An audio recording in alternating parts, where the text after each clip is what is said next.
Friends ये हम example solve करते हैं। तो ये एग्जांपल सॉल्व करने के लिए पहले हम सिंपली आर को क्या लिखते हैं, आर जो होता है वो होता है हमारे पास del upon del Z, del square upon del Z square of Z. इसी तरह हमारे पास एस जो होता है वो होता है del square Z upon del X del Y, ये डेल एक्स होता है। और अगर टी की बात करें तो ये होता है हमारे पास del square Z upon del Y square, या इसको हम लिख सकते हैं D square D D dash, और इसको लिख सकते हैं हम डी डैश का स्क्वायर। ये हो गया हमारे पास। तो फ्रेंड्स यहां से हमारे पास इस इक्वेशन को लिख सकते हैं D square minus two D D dash plus D of Z equal to G, Z equal to sine 2x plus 3y। ये हो गया हमारे पास। अब इसको हम क्या करना है, इसका हमें पहले एक्सिलरी इक्वेशन निकालनी है, यानी हमारे पास कॉम्प्लीमेंट्री सॉल्यूशन निकालना है, complementary function and plus particular integration, दोनों को मिला के तो हम सॉल्यूशन देते हैं।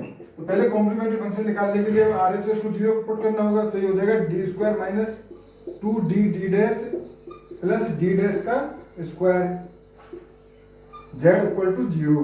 तो ये हो गया हमारे पास। अब फ्रेंड्स इसके एक्सिलरी इक्वेशन निकालने के लिए हमें d बराबर तो m पुट करते हैं और d डैश बराबर 1 पुट करते हैं। तो यहां से आ जाएगा m square minus 2m plus 1 equal to 0, या m माइनस 1 का स्क्वायर इक्वल टू 0, m बराबर 1 1।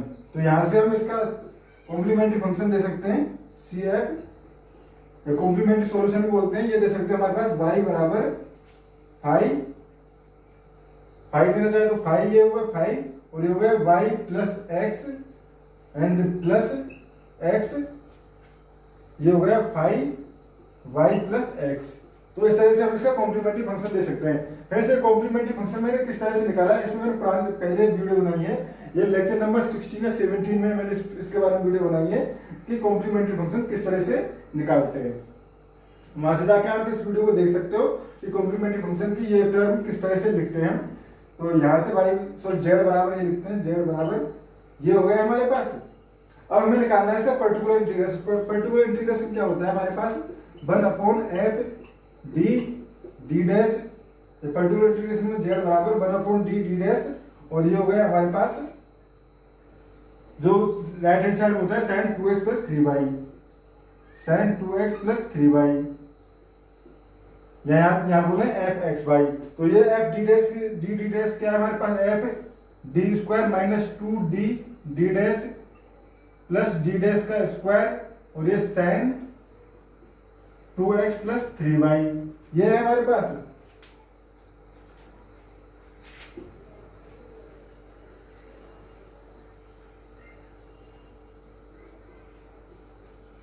अब फ्रेंड्स हम क्या कर सकते हैं, यहाँ पे हम अगर एफ ए बी देखें, एफ ए बी एफ क्या है हमारे पास डी डी डैश क्या है, ये ए बराबर क्या है साइन ए एक्स प्लस बी वाई, 5 ए एक्स प्लस बी वाई वाली फॉर्म में ए बराबर यहाँ 2 है और बी बराबर 3 है, और ए बराबर 2 और 3 इसमें रखें तो ये हो जाएगा हमारे पास 1 अपॉन 2 का स्क्वायर माइनस 2 डॉट 2 3, ये हो गया हमारे पास प्लस 3 का स्क्वायर, ये हो गया हमारे पास।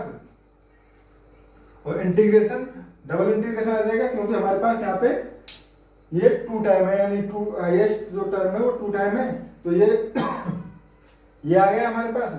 या यहाँ से हम कह सकते हैं कि ये सेकंड ऑर्डर का है, तो इसलिए 2 टाइम इंटीग्रेशन आ गया, और इस 2x प्लस 3y बराबर u पुट कर देंगे sin u ऑफ du, ये हो गया 2x प्लस 3y बराबर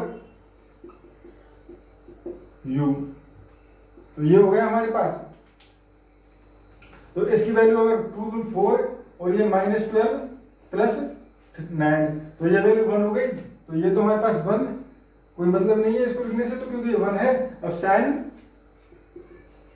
u of du 2 time integration होगा, तो ये हो गया हमारे पास। पहले फर्स्ट टाइम इंटीग्रेशन किया हमने, तो ये हो जाएगा हमारे पास integration of cos u of du बचा, क्योंकि एक टाइम इंटीग्रेशन कर दिया तो हमारे पास cos u और du बचा।